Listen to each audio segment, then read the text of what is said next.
कुछ लोग ऐसे होते हैं जो अपने प्रोडक्ट का और अपनी सर्विस का प्रचार करने के लिए बहुत ही उत्साही होते हैं। उन्हें जब भी जहाँ भी जैसे भी मौका मिलता है वो बताने लगते हैं कि उनके प्रोडक्ट की खासियत क्या है, उनकी सर्विस में क्या दूसरों से बेहतर है और कैसे वो दूसरों की जिंदगी में बदलाव लाने में सक्षम है।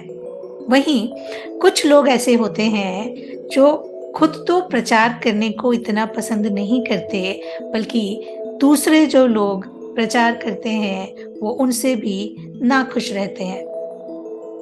मनी ब्लूप्रिंट सीरीज के इस वीडियो में आपका फिर से स्वागत है। कैसे चलेगा यदि आप लोगों को ये ही ना बताएं कि आपका प्रोडक्ट, आपकी सर्विस मौजूद है। यदि आप अपने गुणों का प्रचार नहीं करना चाहते तो निश्चित ही कोई दूसरा व्यक्ति या दूसरी कंपनी आपसे आगे निकल जाएगी।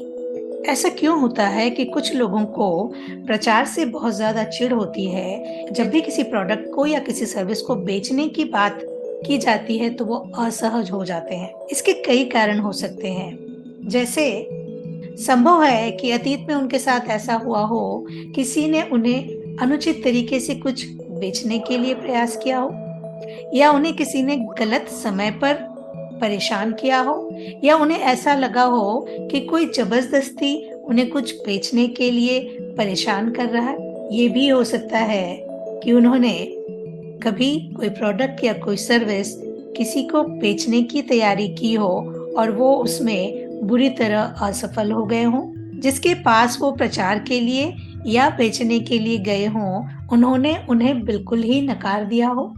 सच बात तो ये है कि वो एक बार या कुछ बार की असफलता को आपने अपने जीवन भर की अस्वीकृति के साथ जोड़ लिया है। कोई भी परिस्थिति कभी भी एक जैसी नहीं रहती।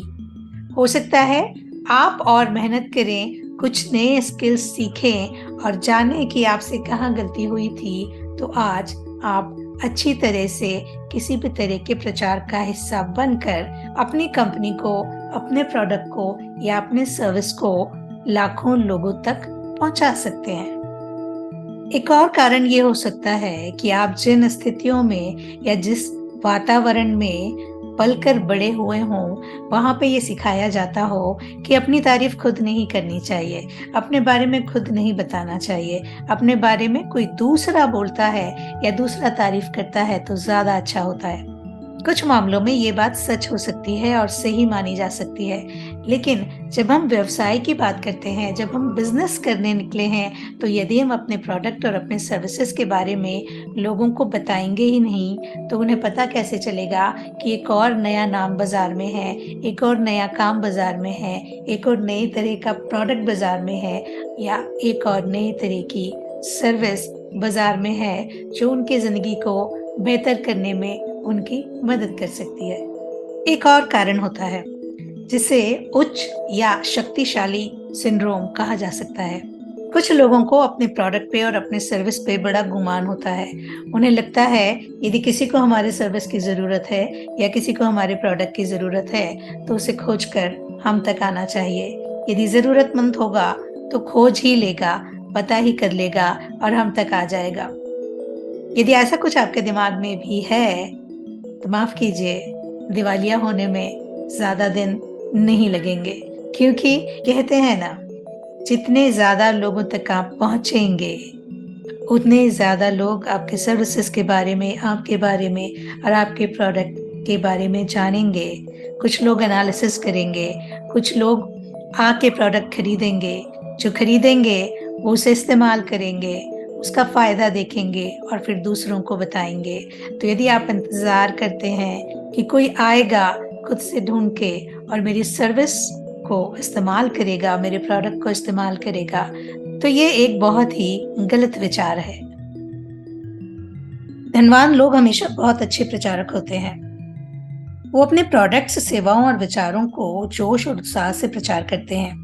वे अपने मूल्य या महत्व की पैकिंग इस तरह करने में निपुण होते हैं कि वो बेहद आकर्षक बन जाता है। यदि आप ये सोचते हैं कि इसमें कुछ गलत है तो आप गलत सोचते हैं। रिच डैड पुअर डैड के लेखक रॉबर्ट कियोसाकी कहते हैं कि मुझे बेस्ट राइटिंग लेखक नहीं कहा जाता है, बल्कि मुझे बेस्ट सेलिंग लेखक माना जाता है। दोनों में बहुत अंतर है और हर लेखक चाहेगा कि उसे बेस्ट सेलिंग लेखक ही माना जाए। समझने वाली बात सिर्फ इतनी सी है कि जो भी लीडर अपने प्रोडक्ट का या अपनी सेवाओं का प्रचार नहीं करता या नहीं कर सकता, वो ज्यादा दिन तक लीडर नहीं बना रह पाएगा, चाहे वो बिजनेस में हो, राजनीति में हो, खेल में हो या और किसी भी क्षेत्र में हो। साथियों, मुद्दे की बात ये नहीं है कि आप प्रचार करना पसंद करते हैं या नहीं। मुद्दे की बात ये है कि आप प्रचार क्यों कर रहे हैं। ये आपके विश्वास की बात है। क्या आप अपने प्रोडक्ट या सेवा में सचमुच यकीन रखते हैं? क्या आप मानते हैं कि आपके पास जो है उसका प्रचार करके आप किसी को लाभ पहुंचा पाएंगे? यदि आप अपने महत्व या मूल्य में यकीन रखते हैं, तो इसे जरूरतमंद लोगों से छिपाए रखना किस तरह ठीक हो सकता है? मान लीजिए आपके पास किसी बीमारी का इलाज हो और आपको उस बीमारी का कोई मरीज दर्द से परेशान होता मिल जाए, तो आप क्या करेंगे? क्या आप अपने इलाज को उससे छिपाए रखेंगे? क्या आप इंतजार करेंगे कि वो व्यक्ति आपका दिमाग पढ़ ले या अंदाज लगा ले कि आपके पास उस बीमारी का इलाज है या आपके पास ऐसा कुछ है जो उसकी मदद कर सकता है? आप ऐसे किसी व्यक्ति के बारे में क्या सोचेंगे जिसने कष्ट उठा रहे लोगों की मदद करने का प्रस्ताव सिर्फ इसलिए नहीं रखा क्योंकि वो इतना शर्मीला, भयभीत या घमंडी था कि प्रचार नहीं कर सकता था? यदि आपको यकीन है कि आपके पास देने के लिए कुछ ऐसा है जिससे लोगों को सचमुच मदद मिल सकती है, तो यह आपका कर्तव्य है कि आप ज्यादा से ज्यादा लोगों को इसके बारे में बताएं। इस तरह आप न सिर्फ लोगों की मदद करते हैं बल्कि धनवान भी बन जाते हैं। अब आपको दो मुख्य काम करने हैं। पहला, आप इस समय जो प्रोडक्ट या सेवा बेच रहे हैं या जिसे बेचने की योजना बना रहे हैं, उसके महत्व पर आप कितना यकीन रखते हैं। इस आधार पर उसे 1 से 10 के बीच नंबर दें, जिसमें 1 सबसे कम हो और 10 सबसे ज्यादा हो। यदि आपका जवाब 7 से 9 के बीच में है, तो अपने प्रोडक्ट या सर्विस को थोड़ा और संशोधित करें, उसका महत्व बढ़ा लें। यदि आपका जवाब 6 या इससे कम है, तो उस प्रोडक्ट या सेवा को तुरंत बेचना बंद कर दें। किसी और प्रोडक्ट या सेवा के बारे में विचार करें जिस पर आपको सचमुच भरोसा हो। दूसरा, पुस्तकें पढ़ें, ऑडियो वीडियो कैसेट सुनें, सेल्स वर्कशॉप्स में जाएं, मार्केटिंग और सेल्स से संबंधित कुछ कोर्सेस आइडेंटिफाई करें, उन्हें पूरा करें और खुद को 100% तैयार करें और फिर 100% ऊर्जा के साथ मार्केटिंग और सेल्स में उतर जाएं, सफल हो जाएं, धनवान हो जाएं और अपने अनुभवों को हमारे साथ जरूर बांटें। मनी ब्लूप्रिंट की सीरीज का अगला वीडियो आपको समय पर मिल जाए, इसलिए हमें सब्सक्राइब कर दीजिएगा, नोटिफिकेशन ऑन कर दीजिएगा। अगले वीडियो में आपसे फिर मुलाकात होगी। तब तक के लिए अपना ख्याल रखिएगा।